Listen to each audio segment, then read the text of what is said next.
सांगितलं असेल, मला तर वाटतंय म्हणजे इतकं सगळं ठरवलेलं आहे. हं. निवडून आलेले नगरसेवक किंवा जिल्हा परिषद सदस्य हे कोण कोण आहेत याच्यावरही ते लगेचच बोलून घेतील. त्यांनी ते बोलून टाकलं पाहिजे की कुठे कोणता महापौर निवडला गेलाय, कुठे कोणता नगराध्यक्ष निवडला गेलाय. ते तरी कशाला शिल्लक ठेवले त्यांनी.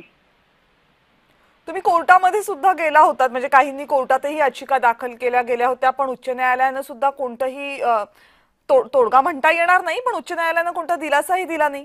इकडे तर दुसरीकडे मानवी मूल्यांसाठी लढणाऱ्या एखाद्याची सनदच रद्द केलेली असते, तर तिसरीकडे एक अख्खी टर्म घटनाबाह्य पद्धतीने भोगून झाल्यानंतरही त्या पक्षाच्या केसचा निकालच लागलेला नसतो.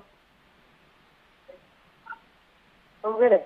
पण एनिवे महाविकास आघाडी म्हणून आमची जी भूमिका आहे ती फार तर खरं तर आजच ती जाहीर होणं अपेक्षित होतं. ओके. परंतु कदाचित अजूनही आमचे सगळे नेते आता चर्चा करत असतील आणि ती भूमिका आम्ही उद्यापर्यंत जाहीर करतोय. बरं. ताई धन्यवाद, जय महाराष्ट्राशी संवाद साधलात आणि तुमची सगळी प्रतिक्रिया दिलीत त्याबद्दल. तर महाविकास आघाडी नगरपरिषदा आणि नगरपंचायतींच्या तारखा जाहीर झाल्यानंतर, निवडणुकांच्या तारखा जाहीर झाल्यानंतर काय भूमिका घेणार आहे याकडे सगळ्यांचं लक्ष आहे. ती भूमिका कदाचित आज किंवा उद्यापर्यंत जाहीर केली जाईल, अशी माहिती शिवसेना उद्धव बाळासाहेब ठाकरे गटाच्या नेत्या सुषमा अंधारे यांनी दिली आहे.